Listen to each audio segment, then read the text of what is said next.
I want to tell you little story. ಒಬ್ಬರು ಬಾಗಿಲು ಕಾಯೋರು ಒಂದು ಊರಲ್ಲಿ ಇದ್ರಂತಂದ್ರೆ ಅದು ಅವ್ರ ತಂದೆ ಅವ್ರ ತಾತ ಎಲ್ಲ ಬಾಗಿಲು ಕಾಯ್ತಾ ಇದ್ದವರು. ಅದೇ ಥರ ಈ ವ್ಯಕ್ತಿನೂ ಬಾಗಿಲು ಕಾಯೋ ಕೆಲಸದಲ್ಲಿ ಇದ್ದರು. ಸ್ವಲ್ಪ ವರ್ಷ ಆಯಿತು, ಮ್ಯಾನೇಜ್ಮೆಂಟ್ ಚೇಂಜಸ್ ಆಯಿತು. ಅಂದರೆ ಯಾರಲ್ಲಿ ಓನರ್ ಇದ್ರು, ಓನರ್ ಸತ್ತೋಗ್ಬಿಟ್ರು, ಓನರ್ ಮಗ ಟುಕ್ ಓವರ್ ದ ಮ್ಯಾನೇಜ್ಮೆಂಟ್. ಅವ್ರು ಬಂದು ಬಾಗಲಕಾಯಿ ಬರೀ ಬಾಗಲಕಾಯ್ದೇನಕ್ಕೆ ಬಿಸ್ನೆಸ್ ಇನ್ನೂ ಇಂಪ್ರೂವ್ ಮಾಡಬೇಕು, ಅವ್ರಿಗೆ ಲೆಕ್ಕಾಚಾರ ಬರೆಯೋ ಕೆಲಸನೂ ಕೊಡೋಣ ಅಂತ ಕೊಟ್ರಂತೆ. ಈ ಬಾಗಲಕಾಯಿ ಹುಡುಗನಿಗೆ ಬರವಣಿಗೆ ಇಲ್ಲ, ಓದೋಕ್ಕೂ ಬರಲ್ಲ, ಬರೆಯೋಕ್ಕೂ ಬರಲ್ಲ. ಮತ್ತು ಇವ್ರು ನೋಡಿದ್ರೆ ಎಕ್ಸ್ಟ್ರಾ ರೆಸ್ಪಾನ್ಸಿಬಿಲಿಟಿ ಕೊಟ್ಟಿದ್ದಾರೆ, ಕೆಲಸದಲ್ಲಿ ಇರಬೇಕಂದ್ರೆ ಅದೇ, ಇಲ್ಲಾಂದರೆ ಕೆಲಸ ಕಳ್ಕೋಬೇಕು. ಕೊನೆ ಕೆಲಸ ಕಳ್ಕೊಂಡ್ರು ಅವರು. ಮುಂದೇನು ಅಂತ ಹುಡುಕ್ಬೇಕಾದಾಗ ಸರಿ ಏನು ನನಗೆ ಇನ್ನೇನು ಗೊತ್ತು ಅಂತ ನೋಡಿದಾಗ ಓಕೆ ನನಗೇನೋ ಮೆಕ್ಯಾನಿಕ್ ಥರ ಕೆಲಸ ಬರುತ್ತೆ, ಮೇ ಬಿ ಅದಕ್ಕೆ ಶುರು ಮಾಡೋದಕ್ಕೆ ಒಂದು ಟೂಲ್ ಕಿಟ್ ಕೊಂಡ್ಕೊಳ್ಳೋಣ ಅಂತ ಹೋದರು. ಟೂಲ್ ಕಿಟ್ ಇಲ್ಲ, ಆ ಹಳ್ಳಿನಲ್ಲಿ ಏನೂ ಇಲ್ಲ. ಸರಿ ಅದನ್ನು ತರಬೇಕಂದ್ರೆ ಊರಾಚೆ ಹೋಗಬೇಕು. ಊರಾಚೆ ಅಲ್ಲಿಗೆ ಹೋಗಿ ತಂದು ಇದನ್ನು ಮಾಡೋಕ್ಕೆ ಶುರು ಮಾಡಿದ್ದೆ.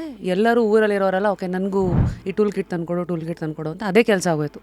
ಅದರಿಂದಾಗಿ ಇನ್ನೊಂದು ದಿನ ಇದೇ ಒಂದು ಜರ್ನಿಯಲ್ಲಿ ಕಂಟಿನ್ಯೂ ಆಗಿ ಊರಲ್ಲೇ ದ ಬಿಗ್ಗೆಸ್ಟ್ ಟೂಲ್ ಮೆಷಿನರೀಸ್ದು ಒಂದು ಅಂಗಡಿ ಓಪನ್ ಮಾಡಿ ಮುಂದೆ ಮಾಲೀಕರಾಗಿ ದೊಡ್ಡ ಬ್ರ್ಯಾಂಡ್ ಆಗಿ ಒಂದು ದಿನ ಯಾವುದೋ ಒಂದು ಸೆರೆಮನಿ ಊರಲ್ಲೆಲ್ಲ ಒಂದು ದೊಡ್ಡ ಫಂಕ್ಷನ್ ಅಂತೆಲ್ಲ ಮಾಡಿದಾಗ ಅವ್ರು ಸ್ಟೇಜ್ ಮೇಲೆ ಕೂತಿದ್ರಂತೆ. ಮೇಯರ್ ಹೀಗೆ ಏನೋ ಪ್ರಶಸ್ತಿ ಅಂತೆಲ್ಲ ಕೊಟ್ಟಾಗ ಏನೋ ಈಗ ಸೈನ್ ಮಾಡಿ ಅಂತಂದ್ರಂತೆ. ನನಗೆ ಓದೋಕ್ಕೂ ಬರಲ್ಲ, ಬರೆಯೋಕ್ಕೂ ಬರಲ್ಲ ಅಂದ್ರಂತೆ ಇವರು. ಬಾಗಲಕಾಯಿಯವರು ಹೋಗಿದ್ದವ್ರು, ಇಲ್ಲಿವರೆಗೂ ಬಂದ್ರಲ್ಲ. ಕೊನೆಗೆ ಮೇಯರ್ ಅದಕ್ಕೊಂದು ಕೌಂಟ್ರ್ ಕೊಡ್ತಾರಂತೆ. ಓದಕ್ಕೆ ಬರೆಯೋಕ್ಕೆ ಒಂದು ಪಕ್ಷ ಬಂದಿದ್ದರೆ ನೀವು ಇವತ್ತು ಇಲ್ಲಿ ಇರ್ತಿದ್ರಾ ಅಂತ ಕೇಳಿದ್ರಂತೆ. ಅವಾಗ ಅವ್ರು ಹೇಳ್ತಾರಂತೆ, ಓದಕ್ಕೆ ಬರೆಯೋಕ್ಕೆ ಬಂದಿದ್ರೆ ಖಂಡಿತ ನಾನು ಇವತ್ತು ಇಲ್ಲಿ ಇರ್ತಿರ್ಲಿಲ್ಲ, ಅಲ್ಲೇ ಇರ್ತಿದ್ನೇನೋ ಅಂತ. ಫುಲ್ ವಿಡಿಯೋನ ನೋಡಿ ಆನ್ ರ್ಯಾಪಿಡ್ ರಾಶ್ಮೀಸ್ ಯೂಟ್ಯೂಬ್ ಚಾನಲ್.